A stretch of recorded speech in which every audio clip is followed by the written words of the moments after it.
ഒരു ടീച്ചർ വിഷ്വലും ഒരു കുട്ടി ഓഡിറ്ററിയും ആണെങ്കിൽ ചിലപ്പോൾ അവിടെ കമ്മ്യൂണിക്കേഷൻ ക്ലിയർ ആകണമെന്നില്ല.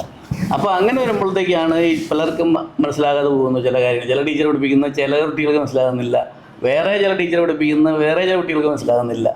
അപ്പോൾ അത് ഈ ഒരു കാരണം കൊണ്ടാണ് സംഭവിക്കുന്നത്. പിന്നെ വേറെ ചിലർക്കാണെങ്കിൽ ഇത് രണ്ടും ചിലപ്പോൾ പറ്റില്ല, കണ്ടാലും മനസ്സിലാവില്ല, കേട്ടാലും ചിലപ്പോൾ ക്ലിയർ ആകണമെന്നില്ല. അവർക്ക് അത് എക്സ്പീരിയൻസ് ചെയ്യണം. എന്ന് പറഞ്ഞാൽ ഇവർ ഈ ടൈപ്പ് കുട്ടികൾ അല്ലെങ്കിൽ ആൾക്കാർ കൂടുതലും emotional oriented people. They think emotionally, they act emotionally and they do emotionally, they act and react emotionally. അപ്പോൾ അവർക്കത് ചെയ്ത് പഠിച്ചെങ്കിൽ അവർക്കത് മനസ്സിലേക്ക് കയറുള്ളൂ. അപ്പോൾ ഇങ്ങനെ 3 കാറ്റഗറി ഉണ്ട്. ഈ 3 കാറ്റഗറിയിലും കുട്ടികൾ ഏതാണെന്ന് നമ്മൾ ചെക്ക് ചെയ്യും.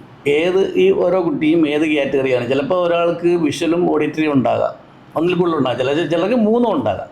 അപ്പോൾ ഇത് 3 ഉണ്ടെങ്കിൽ അവിടെ എന്താണ് ഇവർക്ക് ഇപ്പോൾ കുട്ടികളുടെ കേസ് പറഞ്ഞ പോലെ നമ്മൾ ഒരാളായിട്ട് കമ്മ്യൂണിക്കേറ്റ് ചെയ്യുമ്പോൾ കുട്ടി തിരിച്ച് കമ്മ്യൂണിക്കേറ്റ് ചെയ്യുമ്പോൾ ഇത് തന്നെയാണ് സംഭവിക്കുന്നത്. ആ കുട്ടിക്ക് 3 ഉണ്ട്, ഇത് 3 ഉണ്ടെങ്കിൽ എല്ലാ ടൈപ്പ് ആൾക്കാരുമായിട്ട് അവർക്ക് കമ്മ്യൂണിക്കേറ്റ് ചെയ്യാൻ പറ്റും.